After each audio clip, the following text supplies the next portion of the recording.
কারে সান মনিকা আছে? পামুনি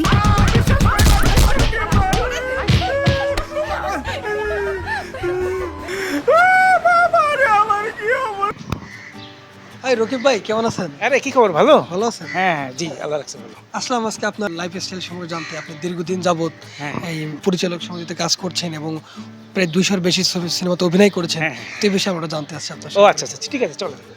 প্রাইমারিতে পড়ার সময়ে মানুষকে কৌতুক বলে হাসাতেন। সেখান থেকে গ্রামের মানুষের কাছে পরিচিত হয়ে ওঠেন টাঙ্গাইলের ছেলে রাকিব। কিন্তু ছোট ছেলেটির স্বপ্ন ছিল বিশ্বসেরা কমেডিয়ান অভিনেতা হওয়ার। আমি ছোটোবেলা থেকেই এই অভিনয়ের প্রতি খুবই দুর্বল। ছোটোবেলা থেকেই আমি প্রাইমারিতে যখন পড়ছি তখনই আমি মানুষকে মানে খুব বিনোদন দিতাম আর কি। সবাই আমার কথায় হাসতো, আমি অনেক ভঙ্গি করতাম, আমি ছোট ছোট কৌতুক বলতাম। এতে ছোটোবেলা থেকেই আমি খুব জনপ্রিয় সবার কাছে আর কি।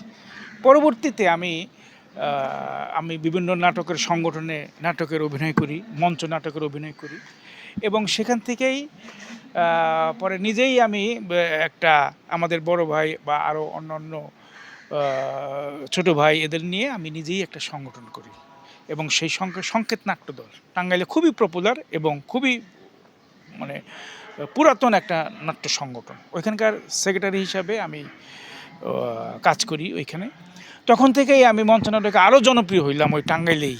বিভিন্ন শো করি, মানুষ খুব আমার অভিনয় দেখে খুবই বিনোদন পাইতো, খুব মজা পাইতো। আর আমি কমেডি অভিনয় করছি তো সে কারণে আরও বেশি মানে জনপ্রিয় হই। ছোট থেকে বাংলা সিনেমা প্রেমী ছিলেন রাকিব।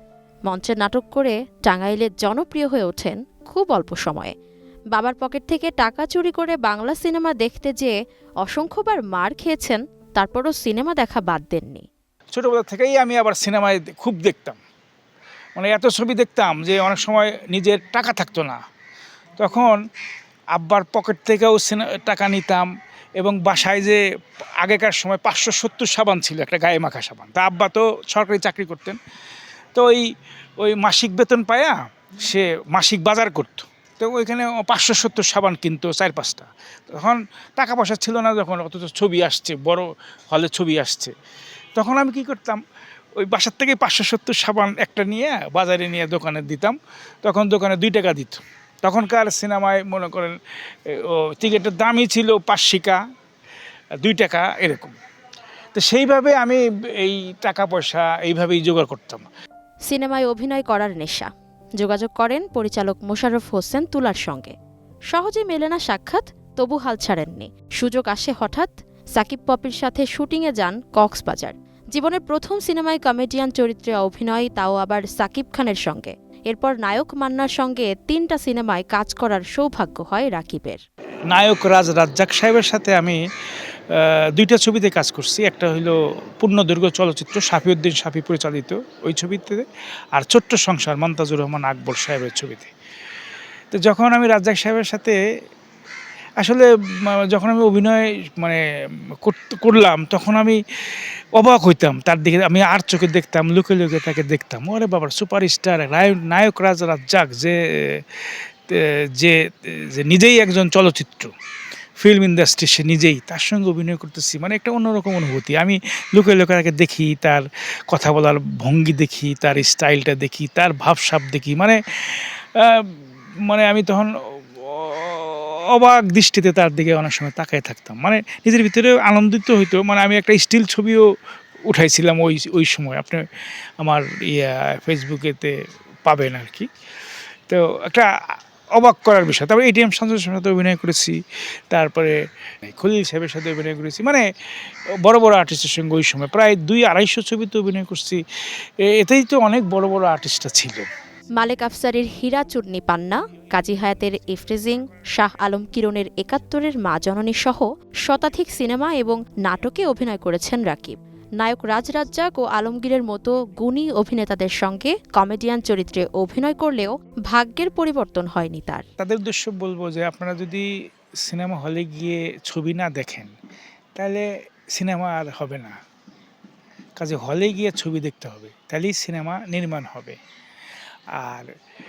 আর আস্তে আস্তে তো উন্নত হচ্ছেই, ছবি উন্নত হচ্ছে, কাস্টিং। আসলে কি আর্টিস্টও এখন পাওয়া যাচ্ছে না সেরকমভাবে। একটা মার ক্যারেক্টার করার মতো আর্টিস্ট নাই, বাবা ক্যারেক্টার করার আর্টিস্ট নাই। আর এখনকার গল্পই জানি কেমন, বাপ মাও থাকে না, কেমন জানি বাপ মাও ছাড়াই শুটিং হয়। এটা গল্প পাই না আর কি, গল্প থাকে না। আগে দেখছি না যে শেষ সিনে গিয়ে কাঁদছি, ওনার আর কোনো সিনেই কান্না আসে না, খালি ধুমধাম মারামারি এই সেই একটা অ্যাকশন ছবি করে ওরা। এটা সিনেমা করে তো আর সংসার চলছে না। আর যে অভিনয় করি সে অভিনয়েও ওরকম টাকা পাচ্ছি না। আমার মেয়ে আছে, আমার স্ত্রী আছে, আমার ভাই বোন আছে, হ্যাঁ, সংসারে অনেক চাহিদাও আছে। তো এটাকে পূরণ করবো কীভাবে? তো পরে সিদ্ধান্ত নিলাম যে চাকরিটাকে, মানে চাকরির পাশাপাশি অভিনয় করছি আর কি, মানে ওটা দুটো সমন্বয় করেই চলছি। আইছিলাম আসলে স্টার হইতে, হয়ে গেলাম স্টাফ। অভিনয়ের নেশায় ২৬টি চাকরি ছাড়লেও সামান্য কটা টাকায় সংসার চলে না তার। জীবিকার তাগিদে শিল্পী সমিতি এবং চিত্রগ্রাহক সমিতির চাকরি করেন। স্বপ্ন ছিল তার স্টার হবার, কিন্তু হয়ে গেলেন স্টাফ। ইসমত আরা অনু, গ্রিন টিভি, ঢাকা।